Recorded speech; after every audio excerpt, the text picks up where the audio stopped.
अस्सलाम वालेकुम। फॉर्डीन किचन में खुश आमदीद। उम्मीद करती हूँ सब अपने घरों में खुश और आबाद होंगे। आज मैं अपने किचन में बनाने जा रही हूँ पकोड़ों की यूनिक रेसिपी। यहाँ पर जो मैं पकोड़ों की रेसिपी आपके साथ शेयर करने वाली हूँ, ये मैं बनाने वाली हूँ दही और साबूदाना के साथ। बहुत ही मज़ेदार ये पकोड़े बनते हैं। एक यूनिक आइडिया है और बहुत ही ज़बरदस्त इसका टेस्ट आता है। तो इस रेसिपी को आपने एंड तक लाजमी वॉच करना है। चैनल पर नए हैं तो चैनल को सब्सक्राइब लाजमी करना है। तो चलिए जी, दही और साबूदाना के मज़ेदार पकोड़ों की रेसिपी को बनाना शुरू करते हैं। तो यहाँ पर सबसे पहले मैंने ले लिया है एक अदद बाउल और इसके अंदर मैं सबसे पहले शामिल करूँगी दही हाफ कप के बराबर। अगर आप ज़्यादा क्वांटिटी में बनाना चाहते हैं तो आप 1 कप दही शामिल कर सकते हैं। तो हाफ कप मैंने यहाँ पर दही ले लिया था। तो दही को आपने अच्छा सा पहले बीट करना है, ठीक है। दही में कोई लम्स नहीं होना चाहिए। दही शामिल कर दिया है बाउल में और मैं अच्छा सा इसको बीट कर रही हूँ ताकि इसके अंदर कोई भी लम्स ना हो। यहाँ पर ले लिया था मैंने हाफ कप साबूदाना, जिसको मैंने 3 से 4 घंटे के लिए हाफ कप पानी में भिगो दिया था, ठीक है। और अगर आपको लगे कि इसके अंदर पानी है तो आप स्ट्रेनर की मदद से इसका पानी छान लीजिएगा। तो यहाँ पर साबूदाना मैंने ऐड कर दिया है। ये बहुत ज़्यादा सॉफ्ट है इस टाइम। और यहाँ पर ले लिया था एक मैंने बॉइल्ड आलू, जिसको मैंने अच्छा सा बॉयल कर लिया था और ग्रेटर की मदद से इसको मैंने अच्छा सा कद्दूकश कर लिया था। आलू शामिल कर दिया एक अदद और हाफ कप मैं इसके अंदर शामिल करने जा रही हूँ शिमला मिर्च, जिसको बारीक बारीक कट किया हुआ है।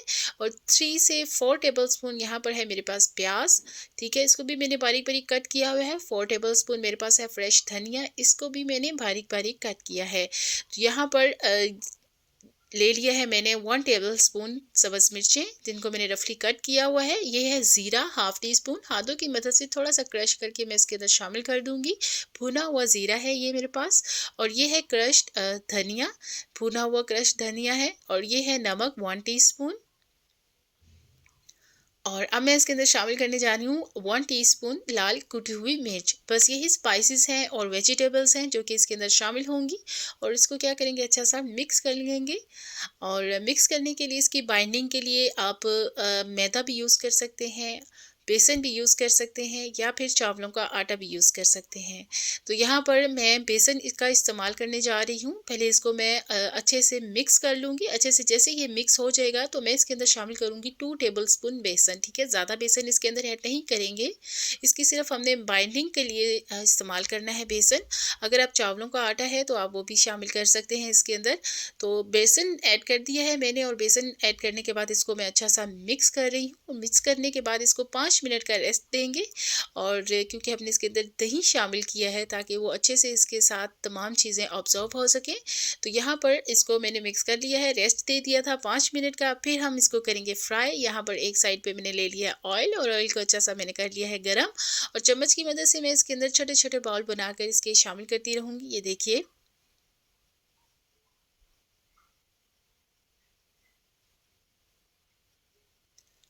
और ये पकोड़े जो हैं ऊपर से बहुत ज़्यादा क्रिस्पी बनते हैं, अंदर से ये बहुत ज़्यादा सॉफ्ट बनते हैं। और इसका जो टेस्ट है बहुत ही ज़बरदस्त आता है क्योंकि हमने इसके अंदर दही ऐड किया है, साबूदाना ऐड किया है। तो इसका जो टेस्ट है वो थोड़ा-थोड़ा सा खट्टा होगा, थोड़ा-सा स्पाइसी होगा, बहुत ही मज़ेदार होगा। तो यहाँ पर चम्मच की मदद से मैं इसके अंदर ऐड कर चुकी थी। इनको खूबसूरत सा साइड से हम कलर दे देंगे। जैसे ही कलर इनका खूबसूरत सा आ जाएगा, ये कुक्ड हो जाएँगे, तो हम इनको निकाल लेंगे। तो यहाँ पर जो इनका साइज़ है ज़्यादा बड़ा आपने नहीं रखना है और ना ही ज़्यादा छोटा रखना है। आप देख सकते हैं वीडियो में मैंने किस साइज़ में इनको बनाया है, इसी साइज़ में बनाइएगा, ठीक है। जब आप इसको इस तरह से निकालेंगे ये थोड़े से सॉफ्ट होंगे इस स्टेज पर, लेकिन जब आप इनको निकाल लेंगे टिश्यू पेपर में ये बाद में जाके थोड़े से क्रिस्पी हो जाएँगे। ये देखिए। तो बहुत ही ज़बरदस्त, बहुत ही मज़ेदार साबूदाना और ये दही के पकौड़ा बनकर तैयार होते हैं। आप इफ्तारी में इनको बनाएँ। एक यूनिक आइडिया है ये, बहुत ज़्यादा सबको पसंद आने वाले हैं। अब यहाँ पर मैं हाथों की मदद से अब मैं इनको ऑयल में डाल रही हूँ, ठीक है। आप चम्मच की मदद से भी डाल सकते हैं और हाथों की मदद से भी इसको शामिल कर सकते हैं। तो यहाँ पर एक बैच फ्राई हो चुका था, दूसरा बैच मैं फ्राई कर लूँगी, उनको भी खूबसूरत सा कलर दूँगी। और बहुत ही मज़ेदार, बहुत ही ज़बरदस्त साबूदाना और दही के पकौड़े यहाँ पर हमारे रेडी हो चुके हैं। अब मैं करूँगी इनको डिश आउट और इनको आपको तोड़ के भी दिखाऊँगी। आप इसे किसी भी सॉस के साथ या केचप के साथ एंजॉय कर सकते हैं। ये एक बहुत ही ज़बरदस्त पकौड़ा की रेसिपी है। तो यहाँ पर जी मैं इनको डिश आउट कर चुकी हूँ और मैंने यहाँ पर इसको सर्व किया है इमली की सॉस के साथ। बहुत ही मज़ेदार इसका टेस्ट आता है इसके साथ खाने में। और ये देखिए जी, यहाँ पर मैं तोड़ के दिखाती हूँ। ये देखिए जी, अंदर से आप देख सकते हैं बिल्कुल खाली है। तो आप गैस कर ही सकते हैं कि अंदर से किस तरह से ये देखिए। सॉफ्ट हैं, ऊपर से बेहद क्रिस्पी हैं, एक अलग से इनका टेस्ट होता है। इस रेसिपी को आपने एक बार ज़रूर ट्राई करना है, आपको ये बहुत ज़्यादा पसंद आएगी। तो मुझे उम्मीद है ये रेसिपी आपको बहुत ज़्यादा पसंद आएगी। तो इसके लिए आपने वीडियो को लाइक एंड शेयर लाज़मी करना है। चैनल पे नए हैं तो चैनल को सब्सक्राइब लाज़मी करना है। मज़े-मज़े की और डिफरेंट रेसिपी आपके साथ शेयर करती रहूँगी। मुझे दीजिए नेक्स्ट रेसिपी के लिए इजाज़त। अल्लाह हाफ़िज़।